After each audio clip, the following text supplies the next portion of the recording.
But it's great to see all these people who've come out for Chief Little Crow's observance program and ceremony.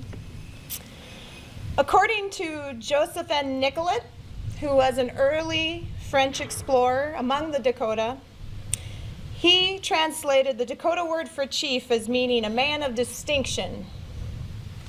And later, Dr. Thomas Williamson, who was a missionary among the Dakota and helped with translation of the Dakota language, he defined the same word as men who are fathers. Chief Little Crow was both. July 3rd marked the 150th anniversary of the death of Chief Little Crow near the border of Meeker and McLeod County, very near here. Little Crow grew up in the Dakota tradition as a leader and a protector of his people. To lead, he had to learn to live in two worlds: the white world that was consuming his people more and more every day, and the traditional Dakota world that he'd grown up with his whole life. Hopefully they haven't fallen down, but the pictures shown down below there show and illustrate the two sides and the two worlds that this complex man had to traverse. Little Crow was first and foremost a Dakota, and he died in his homeland of Minnesota as a warrior. And we're happy to have Pastor Fern Cloud here with us today. She's the great-great-granddaughter of Chief Little Crow, and she'll lead us in the observance. We are also joined by Hutchinson Mayor Steve Cook, and Hutchinson has always had a deep respect for the memory of this man, so much that we not only erected one statue that can be seen at the falls over there at the end of the park, but two. The first one being done by Les Cuba in 1937 and is housed on display at the McLeod County Historical Museum. We're also happy to have Minnesota State Representative Dean Ertl with us, who has worked a great deal with the Dakota people over the past 2 years with reconciliation. And we hope to continue that reconciliation throughout the years to come. Again, I want to thank everyone for coming, especially the descendants of Little Crow, and welcome you all to the observance of a chief, a man of distinction, and a father to his people. Thank you. I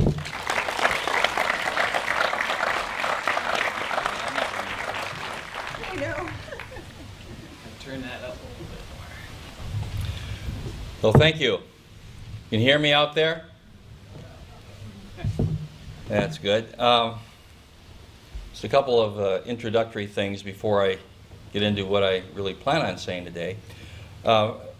First of all, I see a few folks, at least a couple, that I went to Gettysburg with this week. I am the co-chair, along with Secretary of State Mark Ritchie, who wishes he could have been here today, of the Minnesota Civil War Commemoration Task Force. And technically, there were battles in the Dakota War that were part of the American Civil War, Fort Ridgely and Wood Lake being two of them. And so what we did this week, leaving on Sunday by bus, driving straight through, and spending July 1st, 2nd, and late on July 3rd in Gettysburg to commemorate the Minnesota Regiment there. And then we drove back straight through, getting back, well, about midday on July 4th. And let's see, if you're there, raise your hands. There are a couple right here. And I know there's someone else here too, so it was quite a trip.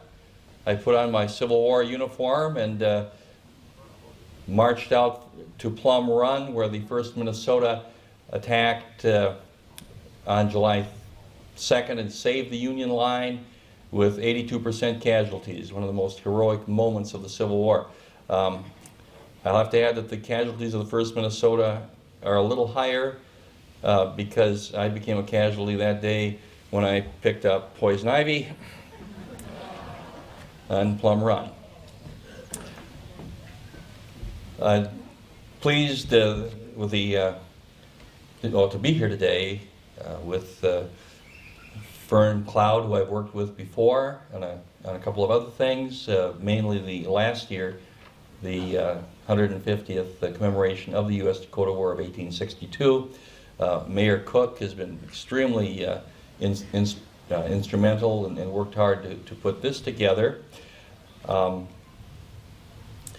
like to also recognize if there are any descendants of those who participated or were victims in any way with the U.S. Dakota War of 1862. Would you raise your hands, please, if you are descendants from the war? I am. My great-great-grandfather was Ole Halverson Ness, who came to Minnesota to what is now the Litchfield area in 1856 and was in Acton after the killings of the first 5 and helped to bury them at Ness Church. So it's my connection, and at least in part, I think some of my interest stems from that. We have a couple of observances. Last year, we had quite a few dealing with the war and dealing with the Civil War. With the Civil War particularly, we've been also identifying grave sites and honoring the Civil War veterans with 150th Minnesota flags. And we have, it came down to what can be done to recognize those who died or were connected to the U.S. Dakota War. And there are going to be 2 observances this year, and this is one of them, dealing with the Dakota who fought and died in the war. And then on the 25th of August, we're planning to do a similar event at Fort Ridgely, dealing with the soldiers and the white people who lost their lives in the war. Now, there are some who think we shouldn't do this at all. There's a lot of sensitivity in dealing with this issue, because some on both sides charge that the other side was committing murder. And so we are, and I'll say this again later, but we're not proposing to honor anyone who murdered anyone. And so it's a complicated issue that what I have been trying to do is to increase education, increase knowledge, which fosters understanding for the future.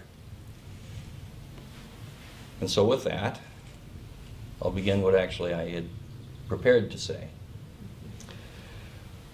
150 years ago, just north of here, 2 fathers, each accompanied by a son, encountered each other by chance. One father was picking berries. The other was walking to his homestead. In another place and time, it likely would have been an innocent, probably friendly meeting. But Minnesota, in the summer of 1863, was recovering from the wounds and scars of the 6-week U.S. Dakota War of 1862. The killing wasn't over. Just a few days before, 4 members of the Dustin family had been killed near Howard Lake.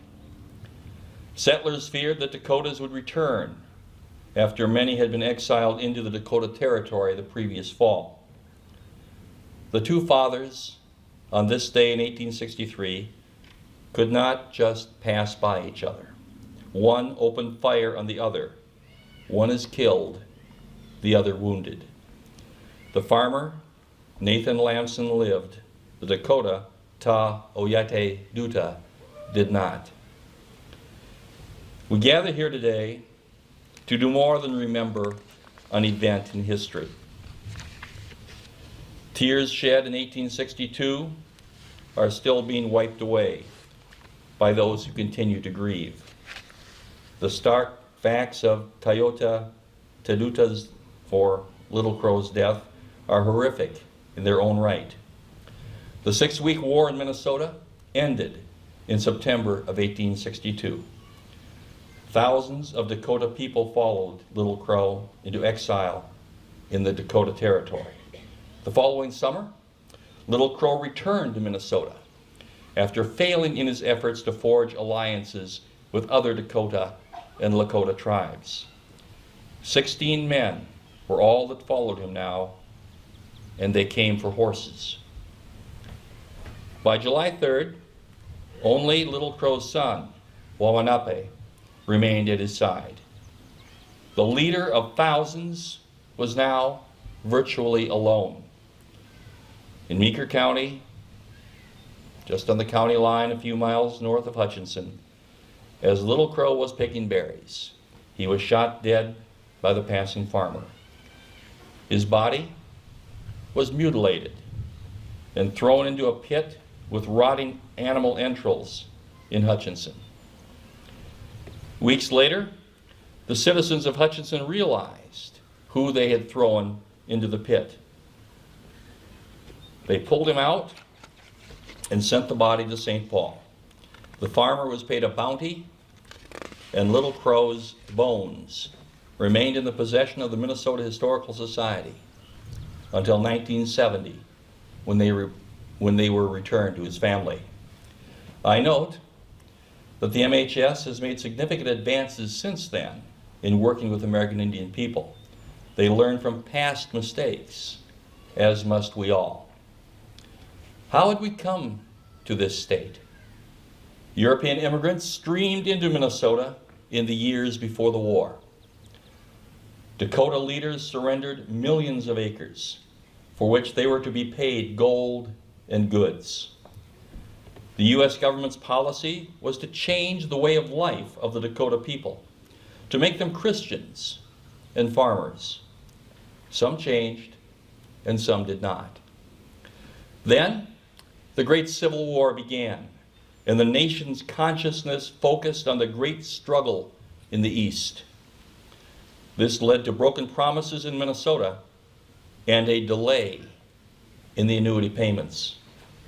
Eventually, frustrations boiled over, and 4 young men killed 5 whites near Acton. There was now no going back, and the 6 weeks of war followed. To the Dakota people, it was a war to repulse invaders from their traditional lands. To the Germans, Swedish, and Norwegian farmers who had immigrated here, it was a time of shock and horror. They believed that they had fulfilled the obligations expected of them. They had paid money for land. They had no understanding of how the government had obtained the land. They suffered for the incompetence or neglect of the government. Little Crow himself was at first a reluctant leader in the war. On the early morning of August 18th, when hundreds of his men demanded that he lead them to war, Little Crow at first deferred. He explained to them his belief that their war would be doomed. Then he pledged to fight with them and to lead them. It was a tough decision, and frankly, Little Crow's own life may have been at risk if he didn't lead them. All Dakota did not join the war. Some remained neutral, some rescued and befriended whites, some eventually even fought with the American Army. Many fought gallantly and with nobility for their people. We remember them all today. War brings out evil on both sides, and this was no exception. There is no honor in murder, and I will not honor the killing of women and children by either side, either in the war or the aftermath. We can't ignore that a large percentage of those killed were women and children, or that Indian women and children died in camps after the war, in the aftermath of the war.